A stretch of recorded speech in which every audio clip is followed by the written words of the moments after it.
بہت زمانہ پہلے ایک عظیم بادشاہ تھا جس کا نام سلطان شجاع تھا۔ وہ ایک نہایت نیک دل، رحم شیار اور رعایا پرور بادشاہ تھا۔ اس کے انصاف کی مثالیں پورے ملک میں دی جاتی تھیں۔ اس کی سلطنت وسیع اور خوشحال تھی۔ عوام اس سے محبت کرتے تھے کیونکہ وہ ہر ایک کے ساتھ عدل کرتا تھا۔ سلطان شجاع کا سب سے قریبی ساتھی اور سپہ سالار عامر تھا۔ عامر کی ایمانداری اور بہادری پورے لشکر میں مشہور تھی۔ جب بھی کوئی جنگ ہوتی، عامر آگے بڑھ کر فوج کی قیادت کرتا اور ہمیشہ فتح لے کر واپس آتا۔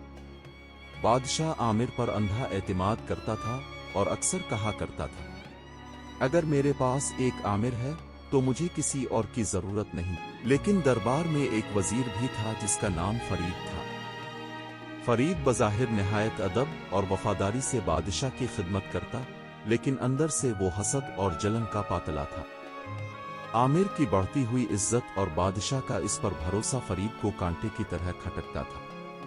وہ سوچتا رہتا کہ کسی طرح عامر کو بادشاہ کی نظروں سے گرا کر خود زیادہ قریب ہو جائے۔ ایک دن فرید نے موقع ڈھونڈا اور بادشاہ کے قریب جا کر بولا، جہاں پناہ، کل رات مجھے ایک خواب آیا ہے۔ خواب میں دیکھا کہ عامر اب کی گادی پر بیٹھا ہے اور تاج اس کے سر پر ہے۔ یہ مجھے کوئی اشارہ لگتا ہے۔ سلطان شجاع نے فوراً کہا، خاموش فرید، عامر میرا بھائی ہے، وہ کبھی ایسی سوچ بھی نہیں سکتا۔ خواب پر یقین نہیں کیا جاتا۔ لیکن فرید نے اپنی چالاک زبان سے باتوں کو ایسے موڑ دیا کہ بادشاہ کے دل میں ہلکا سا شک بیٹھنے لگا۔ کچھ دن بعد فرید نے پھر آگ بھڑکائی، حضور، مجھے خفیہ اطلاع ملی ہے کہ عامر دوسرے راجاؤں کے ساتھ مل کر آپ کو ہٹانے کی سازش کر رہا ہے۔ اگر آپ کو یقین نہ آئے تو میں ثبوت پیش کر سکتا ہوں۔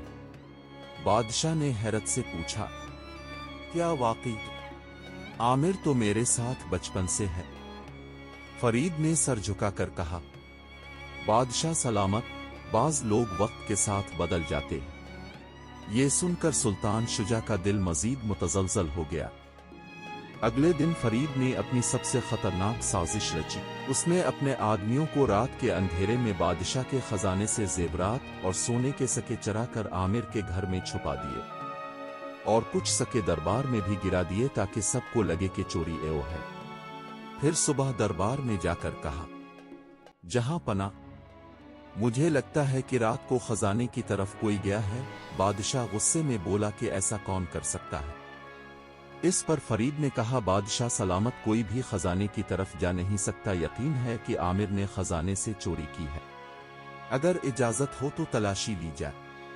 بادشاہ، جو پہلے ہی شکوک میں مبتلا تھا، فوراً غصے میں آ گیا اور حکم دیا کہ عامر کے گھر کی تلاشی لی جائے۔ جب سپاہیوں نے عامر کے گھر سے خزانے کی چیزیں برآمد کیں تو بادشاہ کے پیروں تلے زمین نکل گئی۔ بادشاہ نے غصے سے کہا، عامر، یہ سب کیا ہے؟ تم نے میری وفا کا یہ صلہ دیا۔ عامر نے روتے ہوئے کہا، جہاں پناہ، میں بے قصور ہوں، یہ سب سازش ہے، میں نے کبھی خزانے کو ہاتھ بھی نہیں لگایا۔ لیکن سلطان شجاع کا دل شک میں جکڑا جا چکا تھا۔ اس نے غصے میں کہا، سپاہیوں، عامر کو گرفتار کر لو۔ یوں عامر کو قید خانے میں ڈال دیا گیا۔ وہ دن رات روتا اور دعا کرتا، یا اللہ، سچائی ظاہر فرما۔ چند دن بعد ایک درویش قید خانے کے قریب سے گزرا۔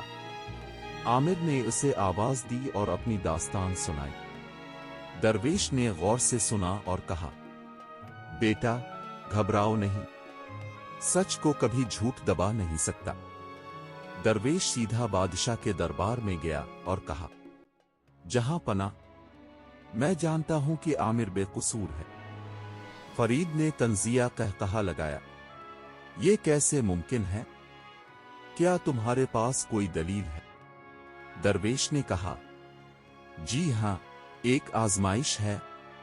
اگر آپ اجازت دیں تو سچ جھوٹ سب سامنے آ جائے گا۔ بادشاہ نے کہا، کیا آزمائش؟